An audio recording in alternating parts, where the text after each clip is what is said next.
Bismillahirrahmanirrahim. Assalamualaikum warahmatullahi wabarakatuh. Alhamdulillahirabbil alamin. Assalatu wassalamu ala asrofil anbiya'i wal mursalin wa ala alihi washabihi rasulullah ajmain. Amma ba'du. Yang terhormat Ustazah Winda selaku Kepala Sekolah SDIT Darul Ilmi atau yang mewakili. Yang saya hormati Ustadz dan Ustazah selaku pendidik di SDIT Darul Ilmi yang saya hormati.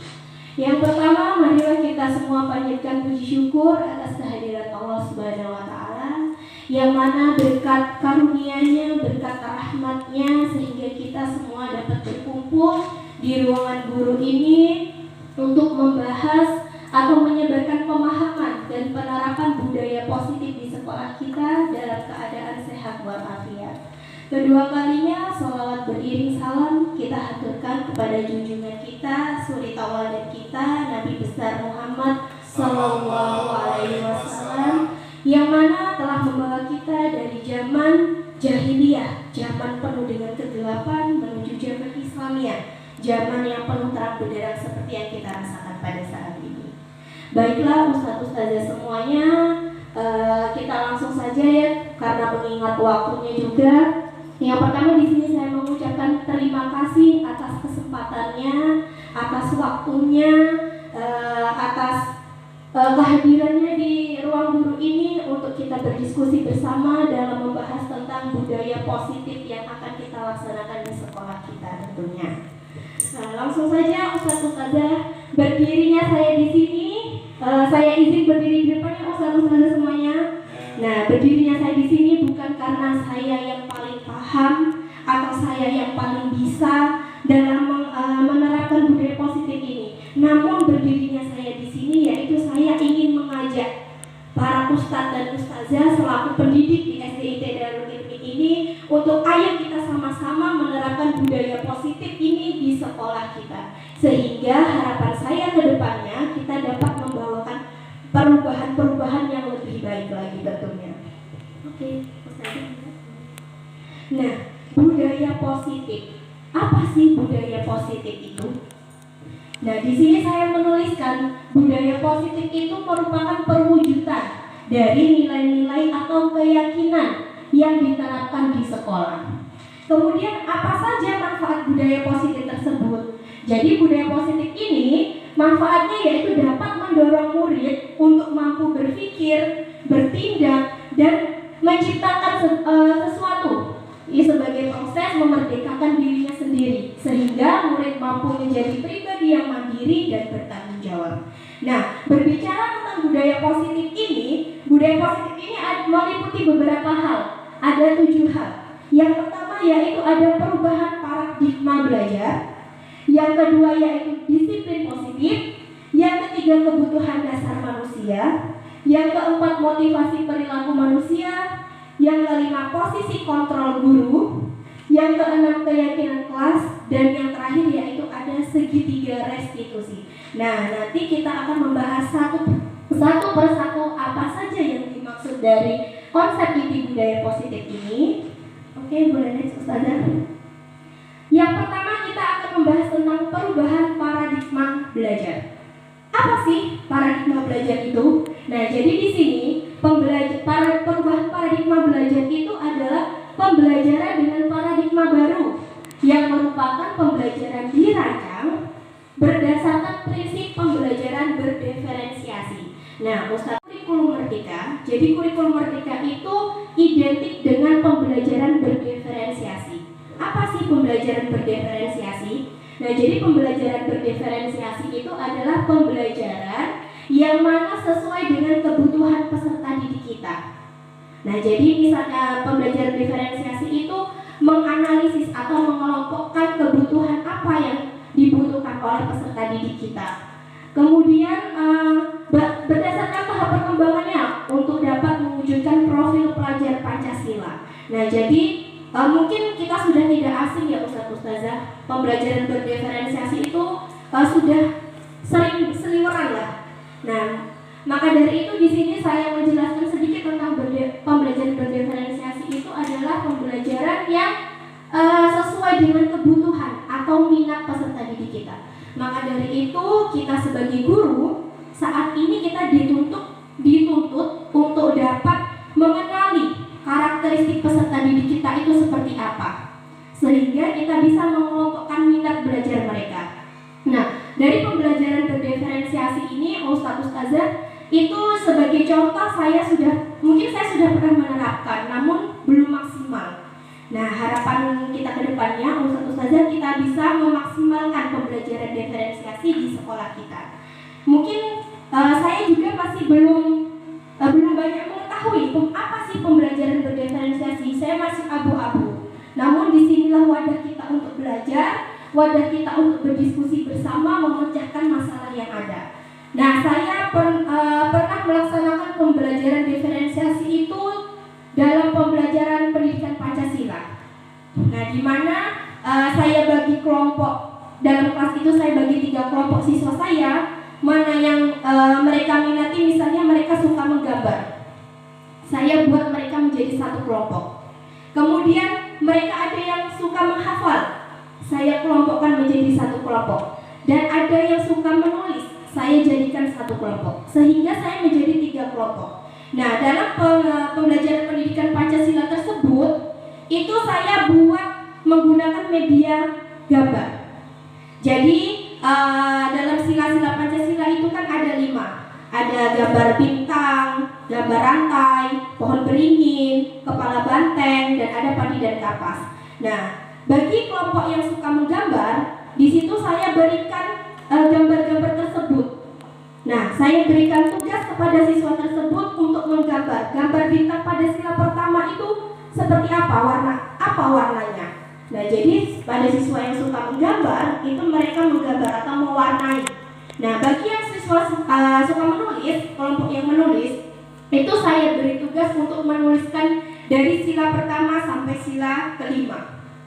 Nah, bagi siswa yang suka menghafal, itu saya suruh menghafalkan dari kelima sila tersebut. Nah, jadi dalam 1 kelas itu sudah memenuhi pembelajaran berdiferensiasi.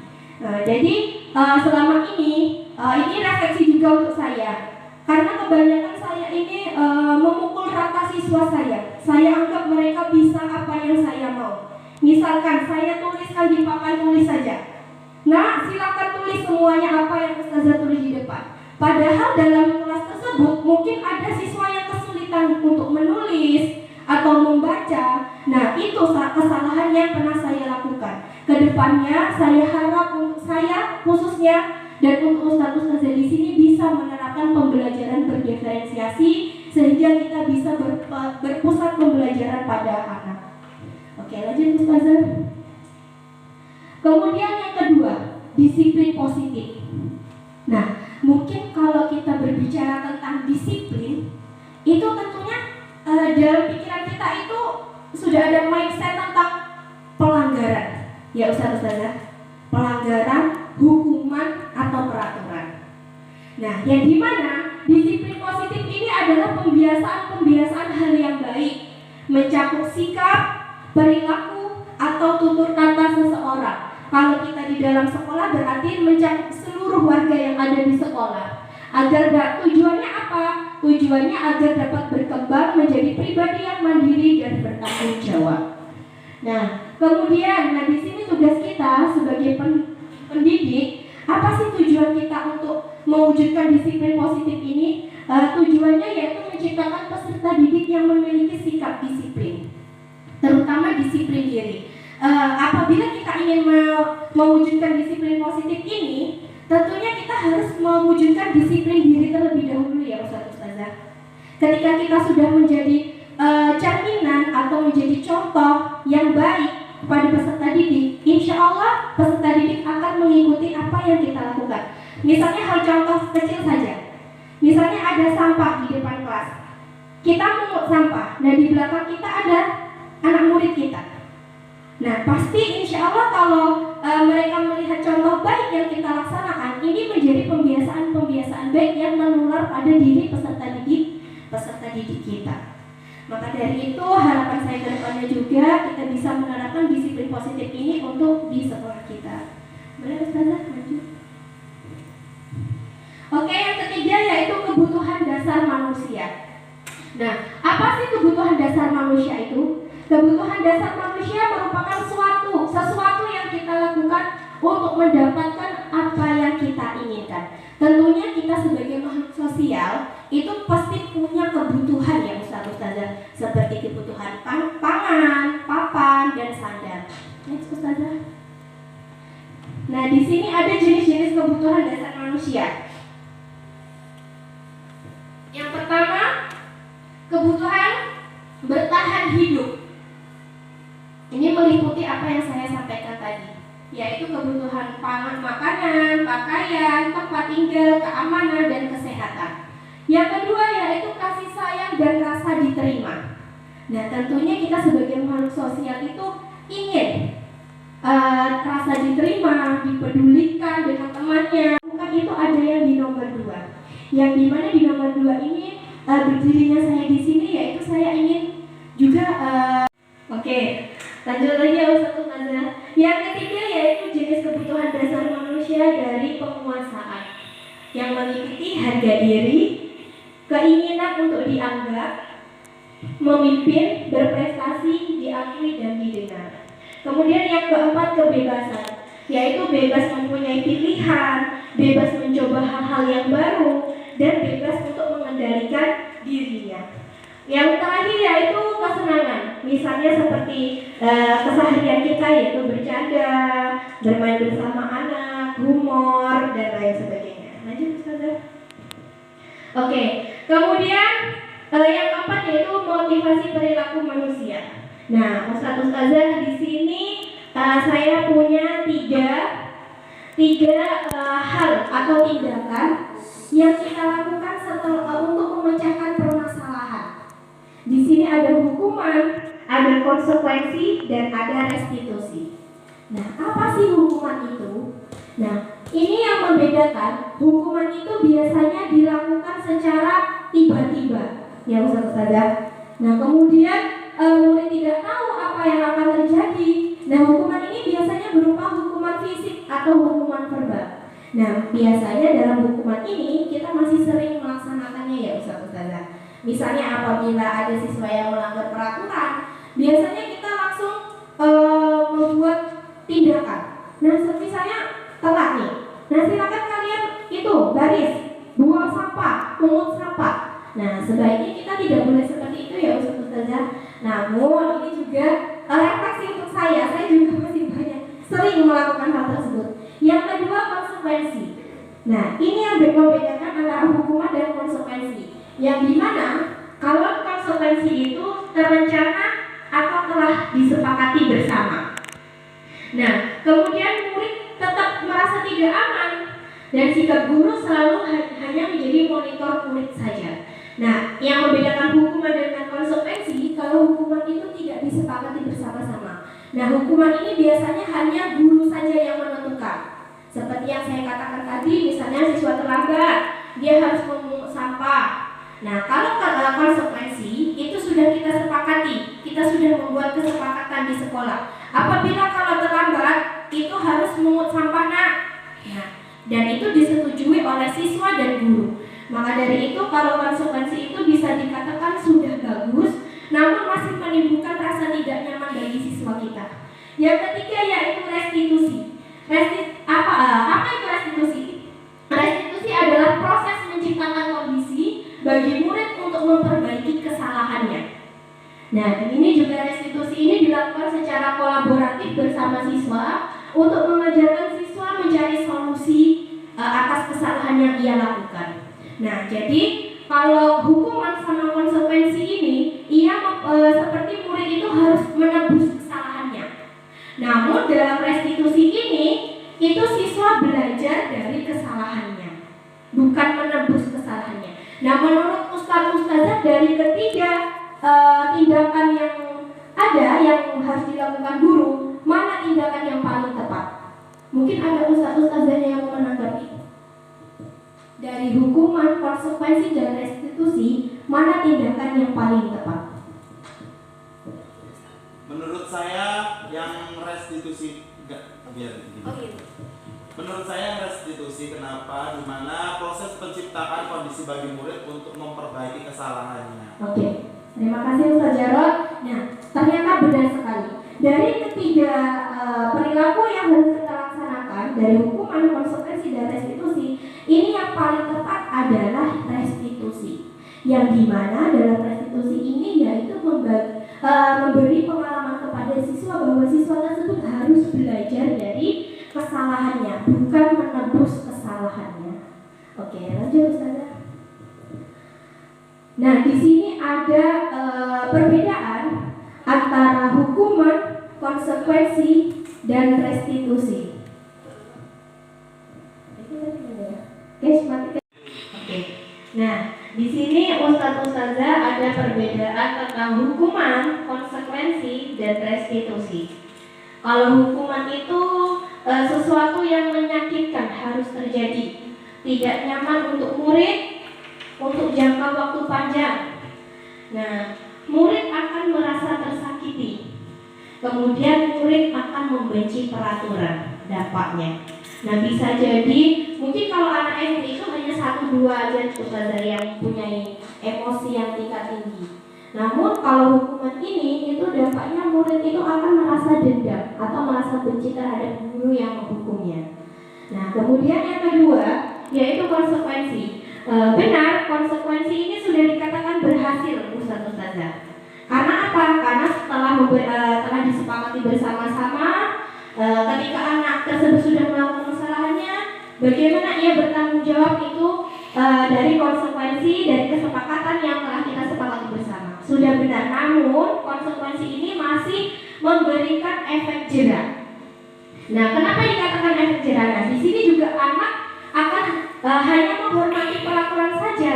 Ketika ia berbuat salah, dia akan aku mau taatlah karena takut peraturan kelas nanti kalau aku melanggar, aku dapat denda ini. Nah, jadi anak itu hanya takut pada peraturan saja, hanya taat pada peraturan saja, belum taat atau belum bisa menghargai dirinya sendiri dan orang lain. Sedangkan kalau restitusi ini merupakan pilihan yang dimana dapat menguatkan murid dalam waktu jangka panjang.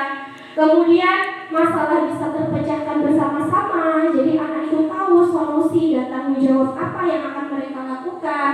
Kemudian fokus pada pemecahan masalah dalam jangka waktu panjang. Nah, kemudian murid akan menghormati dirinya dan orang lain. Jadi untuk pembahasan restitusi ini nanti di slide akhir akan kita bahas secara mendalam. Boleh nih Ustazah? Oke, kemudian selanjutnya ada 5 posisi kontrol guru. Yang dimana 5 posisi kontrol guru itu meliputi yang pertama sebagai penghukum, yang kedua sebagai pembuat rasa bersalah, yang ketiga sebagai teman, yang keempat sebagai pemantau, yang kelima sebagai manajer. Nah, yang mana posisi kita ketika kita memberi tindakan kepada murid kita saat murid kita melakukan kesalahan. Oke, next Ustazah. Kita akan bahas satu persatu ya Ustazah. Yang pertama sebagai penghukum. Yang dimana sebagai penghukum ini biasanya menggunakan nada suara yang tinggi atau yang keras. Nah, penghukum ini juga biasanya bisa menggunakan bahasa tubuh seperti menunjuk-nunjuk atau biasanya melotot. Kamu ini sudah tidak mengerjakan PR, terlambat pula. Nah, biasanya seperti itu Ustazah. Atau biasa juga kenapa kamu tidak mengerjakan PR? Sudah tidak mengerjakan PR, silakan lari lapangan 10 kali. Nah, misalnya seperti itu ya Ustazah. Nah, apa dampaknya jika guru itu sebagai penghukum? Yang pertama, dampaknya murid akan menjadi marah dan dendam terhadap guru tersebut. Next Ustazah. Yang kedua, pembuat rasa bersalah. Nah, biasanya pembuat rasa bersalah ini menggunakan nada suara yang halus atau memelas, sedih, mendekati siswa tersebut, kemudian dengan ucapan yang sedih. Nah, apa dampaknya? Dampaknya murid akan merasa bersalah dan menjadi anak yang gagal karena sudah mengecewakan gurunya. Ya, lanjut Ustazah. Yang ketiga yaitu sebagai teman. Nah, biasanya sebagai teman ini menggunakan nada suara yang ramah, yang akrab dan bercanda. Nah, dampaknya kenapa apa? Sebenarnya sebagai teman ini sudah bagus ya Ustazah kita mendekati murid sambil bercanda, sambil menggunakan kata-kata yang ramah. Namun ternyata sebagai teman ini masih ada dampak negatifnya Ustazah. Kenapa? Murid akan selalu mengandalkan guru untuk membantunya terus. Kemudian yang keempat, guru sebagai pemantau. Biasanya sebagai pemantau ini menggunakan nada suara yang datar saja atau menggunakan nada yang bahasa tubuh yang formal.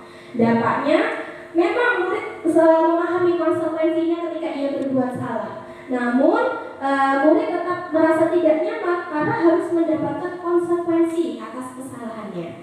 Oke, terakhir yaitu yang kelima sebagai manajer. Yang dimana guru sebagai manajer ini biasanya menggunakan nada suara yang tulus, menggunakan bahasa tubuh yang tidak kaku dan mendekati muridnya. Atau kita panggil murid tersebut, kita tanyakan apa kesalahannya nak, kenapa kamu berbuat salah, kemudian kita cari solusi bersama-sama, kita cari jalan tengahnya. Terus kedepannya supaya tidak mengulangi lagi apa tindakan yang dia harus lakukan. Nah seperti itu. Nah apa dampak dari manajer ini? Dampaknya yaitu kita sebagai guru hanya fokus kepada murid. Guru mengembalikan tanggung jawab pada murid untuk mencari jalan keluar permasalahan, namun tetap bimbingan dari guru tersebut. Nah menurut Ustazah, dari kelima posisi kontrol tersebut, manakah posisi kontrol yang paling tepat untuk kita terapkan di sekolah kita?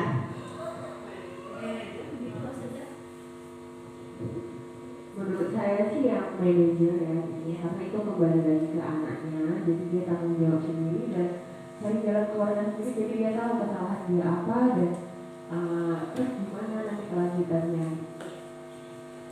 Terima kasih Ustazah. Oke, benar sekali apa yang dikatakan Ustazah Vina, bahwa dari 5 posisi kontrol guru tersebut, yang paling baik yang kita laksanakan yang paling tepat yaitu posisi kontrol manajer. Mungkin refleksi juga untuk saya ya Ustazah, khususnya untuk saya sendiri juga belum sepenuhnya bisa menerapkan di posisi kontrol manajer ini.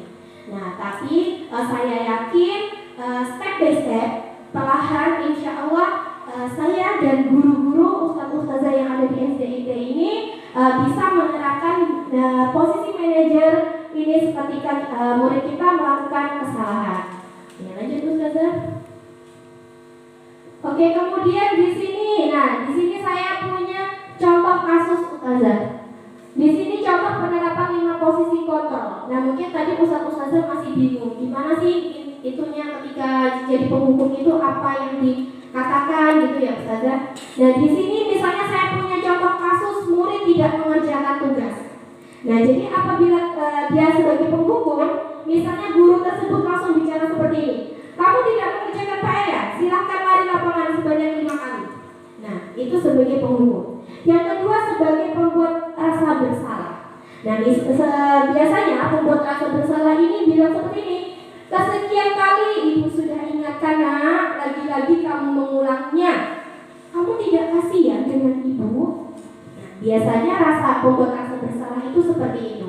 Nah, yang dampaknya murid akan menjadi dia merasa gagal karena telah mengecewakan gurunya. Kemudian yang ketiga sebagai teman. Misalnya sebagai teman tersebut, ayo nak diselesaikan tugasnya. Nanti setelah selesai mengerjakan tugas, kita main games ya. Nah, jadi dalam posisi teman ini, murid akan ketergantungan. Dia akan cepat-cepat mengerjakan tugasnya karena setelah selesai tugas dia akan bermain games. Nah, karena dia punya misi. Nah, sebenarnya sebagai guru kita tidak boleh seperti itu ya, menjanjikan siswa-siswanya karena siswa tersebut akan bergantungan. Next Ustazah. Yang keempat yaitu sebagai pemantau. Nah, misalnya seperti ini kalau yang pemantau itu, kamu sudah melakukan kesalahan dan mengetahui konsekuensinya kan? Nah, sekarang segera selesaikan dan kumpulkan. Nah, di sini sudah tahu konsekuensinya apa. Nah, jadi guru itu tidak ada rasa luas dengan anak muridnya. Dia kaku. Jadi harus apa yang sudah dilanggar anaknya harus seperti itu. Oke, yang terakhir yaitu posisi manajer. Nah, jadi seperti ini Ustazah. Jika jika posisi guru sebagai manajer itu yang pertama, apakah kamu tahu kesalahan kamu nak? Jadi anak itu ditanya terlebih dahulu. Kemudian yang kedua, biasanya juga ditanyakan kenapa kamu berbuat kesalahan tersebut. Nah, kemudian ditanyakan keyakinan sekolah apa yang kamu langgar dan bentuk tanggung jawab apa yang akan kamu lakukan untuk memperbaikinya. Nah, kenapa? Jadi di sini posisi yang terbaik yaitu manajer ya ustazah. Jadi kita harus tahu kesalahan siswa tersebut apa, solusinya bagaimana. Jadi kita tidak langsung pukul rata kamu bersalah ini, jadi hukumanmu harus ini. Nah, seperti itu ustazah. Next ustazah. Kemudian di sini saya punya soal ustazah. Kita jawab sama-sama aja ya. Kita berdiskusi sama-sama. Nah, di sini saya punya kata-kata. Ibu kecewa sekali dengan kamu. Lagi-lagi kamu mengulangi kesalahannya. Kamu tidak kasihan dengan ibu. Kira-kira posisi kontrol apa dari kasus tersebut? Merasa bersalah. Oke, terima kasih ustazah. Benar sekali. Jadi ini posisi kontrol sebagai pembuat rasa bersalah. Next ustazah. Soal yang kedua. Sudah terlambat, tidak mengerjakan PR lagi. Sana berdiri di depan kelas sampai jam istirahat. Nah, kira-kira posisi kontrol apa ustazah? Menghukum. Oke, terima kasih. Next ustazah.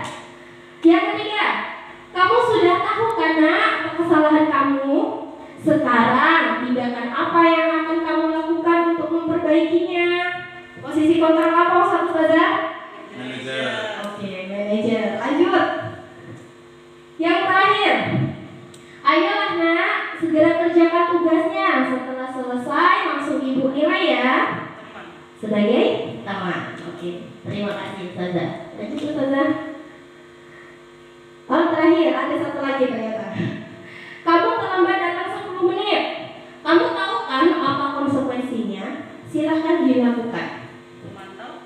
Oke, terima kasih ustazah. Ya, sebagai pemantau ya ustazah. Jadi dia menggunakan kata-kata yang formal sekali.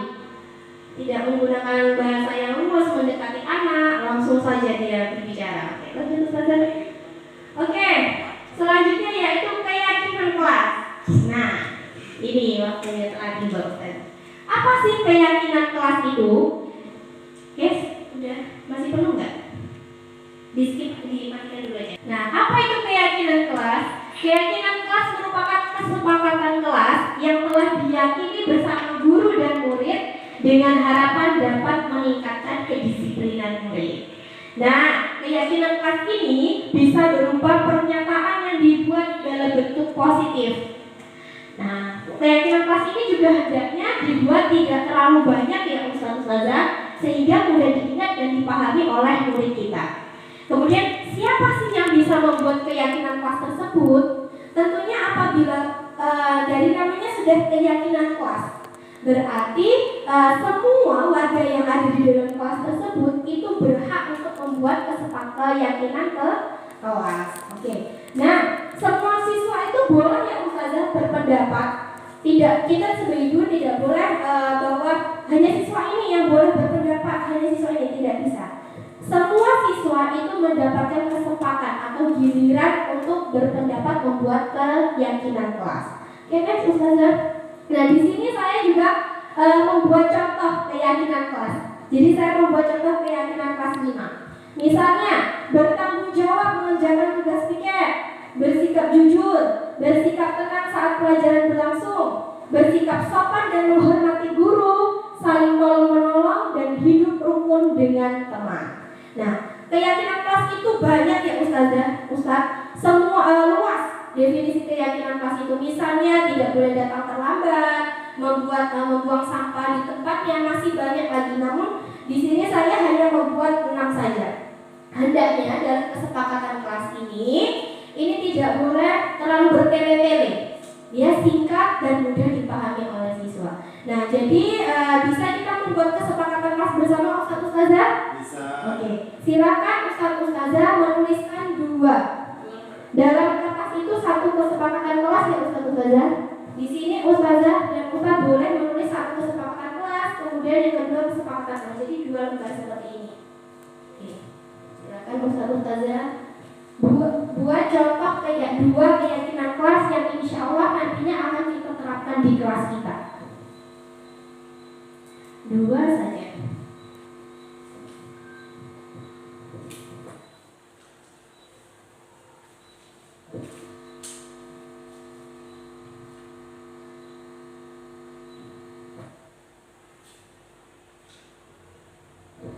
Jika sudah, boleh ditempelkan di karton yang warna hitam. Ntar saya sediakan.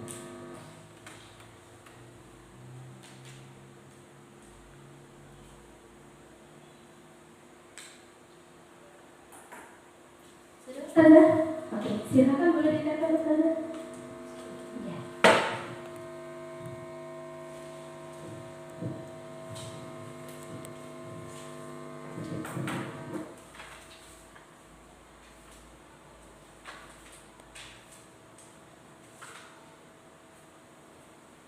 Oke, terima kasih Ustazah.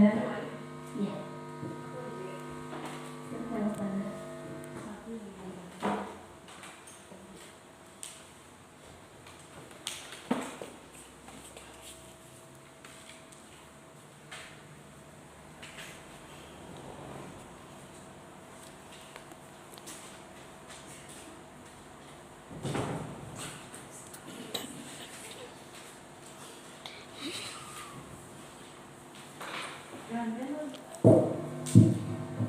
Silakan Ustazah menjelaskan kesepakatan kelas yang sudah dibuat.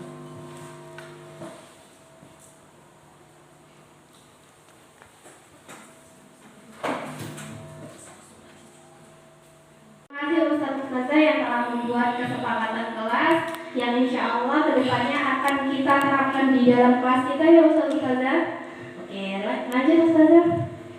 Kemudian yang terakhir ada segitiga restitusi. Nah, tadi sudah sempat saya singgung sedikit tentang restitusi ya Ustazah. Apa sih segitiga restitusi? Segitiga restitusi adalah suatu proses dialog yang dijalankan oleh guru dan murid sehingga dapat menghasilkan murid yang mandiri dan bertanggung jawab.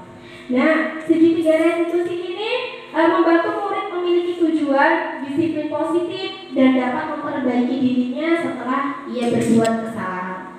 Nah, restitusi ini bukan untuk menebus kesalahan ya Ustazah. Namun, segitiga restitusi ini murid akan belajar dari kesalahannya. Nah, kenapa dia disebut segitiga restitusi?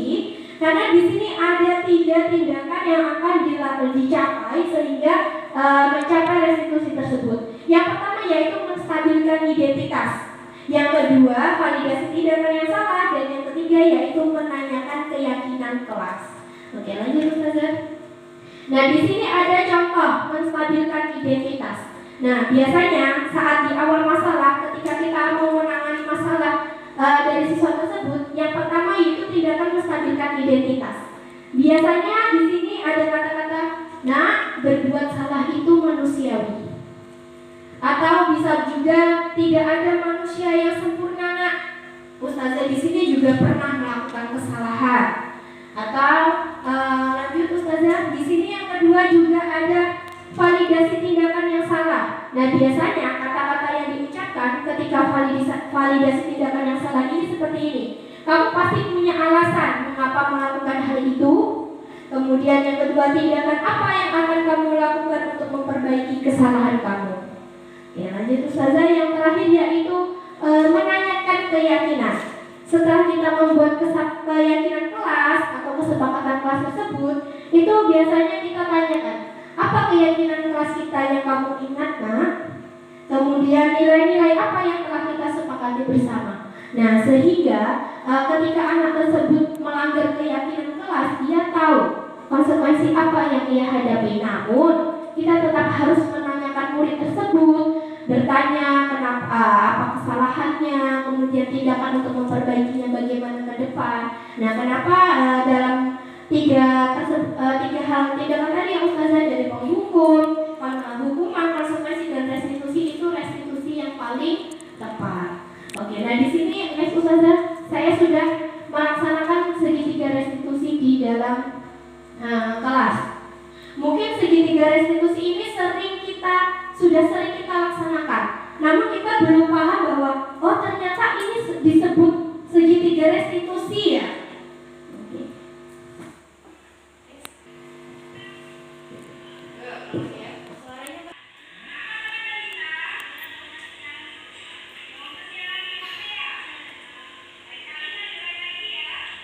Nah,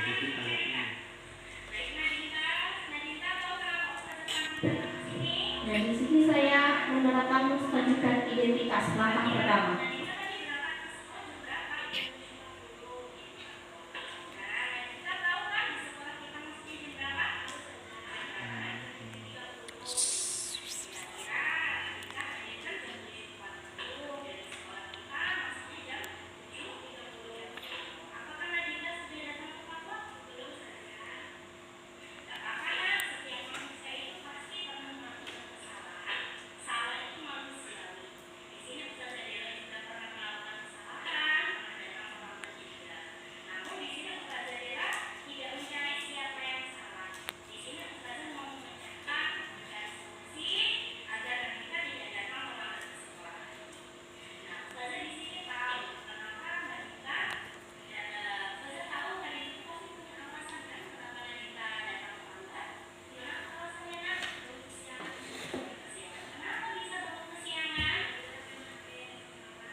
Nah itu tadi apa yang sudah saya laksanakan terkait dari segitiga restitusi.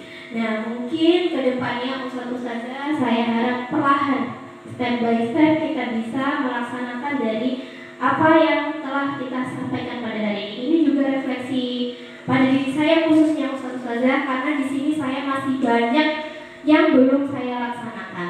Namun insya Allah harapan saya ke depan dengan saya mengikuti program guru penggerak ini, saya bisa membawa perubahan-perubahan yang baik di sekolah kita. Dan harapan saya juga bisa berkolaborasi baik dengan ustaz-ustazah di sini. Ketika saya maju satu langkah, harapan saya ingin menggandeng ustaz-ustazah semuanya. Jadi saya tidak ingin maju sendiri, saya ingin maju bersama-sama dengan ustaz-ustazah yang ada di sekolah kita. Ya, terima kasih ustaz-ustazah atas waktunya, atas kesempatannya sudah berkenan mendengarkan apa yang telah saya sampaikan. Mungkin dari tutur kata saya ada yang menyakiti atau yang tidak berkenan di hati ustaz-ustazah semua. Saya mohon maaf kepada Allah, saya mohon ampun. Akhir kata wabillahi taufiq wal hidayah. Wassalamualaikum warahmatullahi wabarakatuh.